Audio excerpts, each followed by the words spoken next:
Good morning दोस्तों, मैं advocate खुश ब्रह्मभट्ट। आज हम बात करेंगे सबसे इम्पोर्टेंट थिंग जिसको बोला जाता है रेंट अग्रीमेंट। इतना इम्पोर्टेंट क्यों है आप बोलोगे?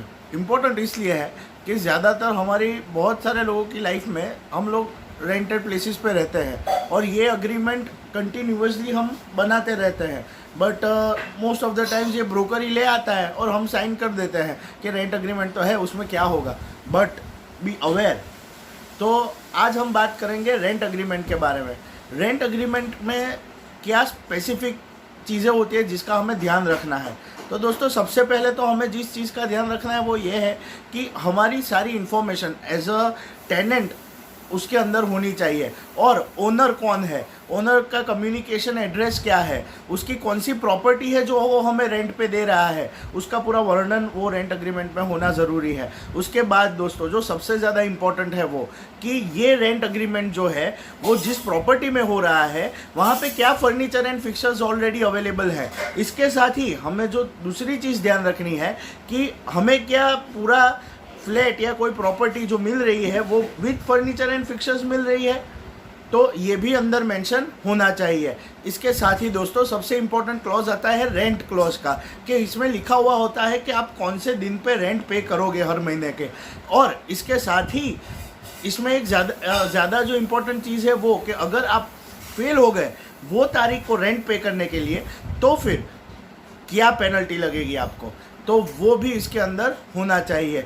इसके साथ ही जो दूसरा पॉइंट है जो सबसे ज़्यादा इम्पोर्टेंट और महत्व का है, जो रेंट अग्रीमेंट होता है उसमें एक दूसरा क्लॉज ये भी होना चाहिए कि ये प्रॉपर्टी का यूजेज किस लिए किया गया है। जो ओनर्स है प्रॉपर्टी के, उनको ये लिखना चाहिए कि यहाँ पे जो आपके वहाँ पे बंदा आया है रेंट पे रहने के लिए, वो कौन सी चीज़ें नहीं कर पाएगा। जैसे कि ये जो प्रॉपर्टी है वो सबलेट नहीं कर पाएगा, ये अपने हिसाब से रेंट पे नहीं दे पाएगा, यहाँ पे कोई कमर्शियल काम नहीं होना चाहिए और यहाँ पे ना कोई इलीगल एक्टिविटीज़ होनी चाहिए। तो इसका भी एक स्पेसिफिक क्लॉज होना ज़रूरी है दोस्तों। इसी के साथ एक दूसरा इम्पोर्टेंट क्लॉज है जो हमें ध्यान रखना है, सबसे ज़्यादा इम्पोर्टेंट, ठीक है, कि ये रेंट अग्रीमेंट में हमें ये भी मेंशन करना है कि अगर इन केस कोई भी प्रॉपर्टी में डैमेज हुआ, ठीक है, तो उसकी भरपाई कौन करेगा। तो वो जो भरपाई करने के जो एक्सपेंसेस हैं उनके कौन से नेचर ऐसे होंगे जो ओनर पे करेगा और कौन से नेचर ऑफ एक्सपेंसेस ये होंगे जो जिसने रेंट पे लिया है उसे पे करने होंगे, ठीक है। इसी के साथ एक दूसरा इंपॉर्टेंट क्लॉज भी है दोस्तों, जो ये महत्व बताता है रेंट अग्रीमेंट का, कि आपने पहले तो बोल दिया कि रेंट इतना होगा, ठीक है, इन केस के अगर आपने रेंट नहीं पे किया, ठीक है, और अब जो प्रॉपर्टी ओनर है उसको तो रेंट पे करना ही पड़ेगा आपको, तो in that terms what will be way out, एक लॉक इन पीरियड क्या रहेगा। अगर वो बंदे ओनर को आपको घर से निकालना है तो उसको आपको कितने महीने का नोटिस देना पड़ेगा। नॉर्मली उसमें 1 महीने का नोटिस होता है, ठीक है।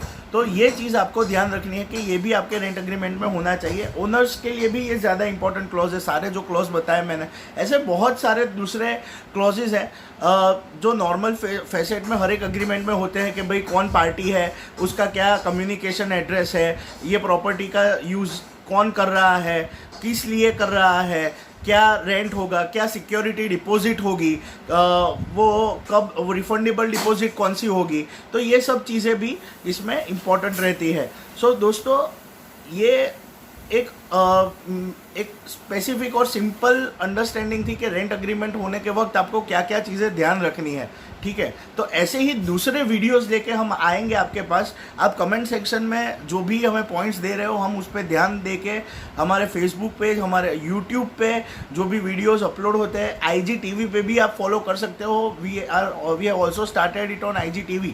तो आप ये जो भी वीडियोस है उसके नीचे कमेंट कीजिए। आपकी जो भी कमेंट है वो हमारे लिए इम्पॉर्टेंट है। हम वो कमेंट पढ़ के वीडियोस बनाते हैं आपके लिए, आपको मार्गदर्शन देने के लिए लीगल सेंस में, सिंपल भाषा में। So that's it. Subscribe and share. Thank you.